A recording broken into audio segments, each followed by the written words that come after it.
I don't know the pin and he doesn't want to give me the pin.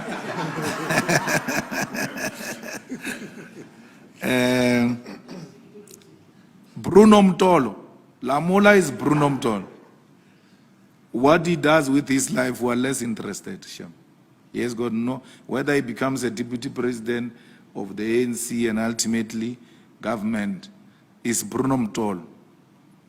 I don't even know why Lindiwe responded to Lamola. He's a baby, he's got no credentials, none whatsoever. He's a product of factional arrangement. Lamola became deputy president of the Youth League because I went to speak to DD, not because I identified talent in him. I went to speak to DD that we need Mpumalanga to support us. He said to me, but Mpumalanga has been overlooked. Okay, what do you mean? He said, I will give you a solid province on condition you make one of us deputy president. And I said, who? He said, Lamola. I said, no problem. I know Lamola from Univen. He was a SRC president or something. And then from there, I've never known him. But when he said Lamola, then I knew Lamola is David Masondo's boy. And me and David Masondo worked well together before. So I was like, if he has had some interactions with David, surely he should be having some idea of what we're trying to pursue. That's how he became the deputy president of the Youth League. He didn't become the deputy president of the Youth League because he was a champ rising through the ranks of the Youth League. No, he was not. I even doubt if he was a chairperson of a branch in Bushbuckridge or a region or province. If he was province, it's those things of just going there so that you prepare to come to national. But he's a product of an arrangement. He didn't come on his own, where the leadership of the Youth League identified talent. You see Makaka, Sindiso Makaka. That was a talent established on the ground by the leadership of the Youth League. That was a pure talent that came through the ranks of the Youth League, not through some arrangement. Now he wants to contest DD, his political mentor, the man who made him what he is today. There's a lady saying, I forgot it, something, something like that.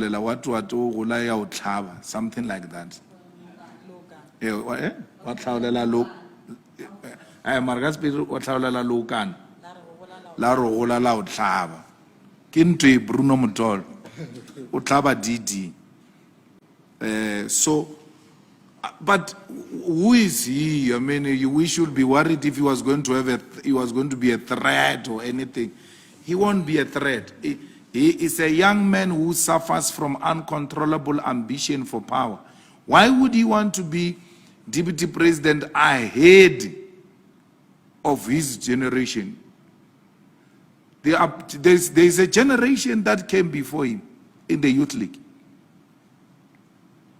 There's a generation, Yabo Malusi, Yabo Lulu Johnson, Yabo Mbalula. When you are a leader, you don't talk about yourself. You talk about those who came before you. When Mbalula came to me and said I must be president of the Youth League, I said to him, I can't be president of the Youth League ahead of Zitles Galala. Arwai Karno, Zitles Galala and them, they are the last generation before us.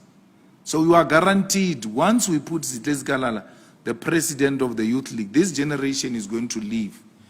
And then from there, we will come in as a generation, right? And then dynamics at the time could not allow. But I was like, if this generation can't find each other amongst themselves, we are left with no option but to take this responsibility.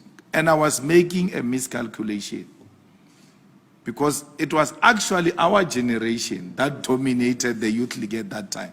That's why when Zitles Galala and Saki Mufokeng went to lock people in the rooms and said, we must not address them, those people called us to jump the walls when their leaders locked rooms and went to dine somewhere in their absence, they called us that the leadership is gone.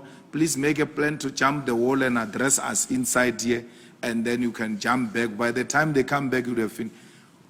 That's how we won that conference. And they made a mistake because they didn't know that they were not appreciating that there is a younger generation here, which Julius and them came with it from COSAS. But when I was first approached, I didn't say, hey, me, I've been waiting for it. I said, but there are people ahead of us. That's how we're brought up. That you never contest ahead of your generation. I mean, ahead of a generation that came before you. So that's what he must be doing. But there is no longer discipline. So there's no longer even a generational rubric.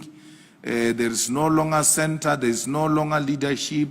Everybody, the membership is actually the leadership. People who are supposed to be members, they are leaders themselves. So once members become leaders, it's a problem. Because that thing you lead by a layer, you build first, second, and third layer leadership. Then they come like this. They follow each other like that.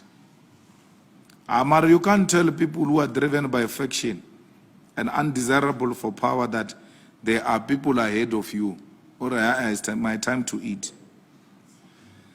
Well, the continent is not going through what could be described as a crisis.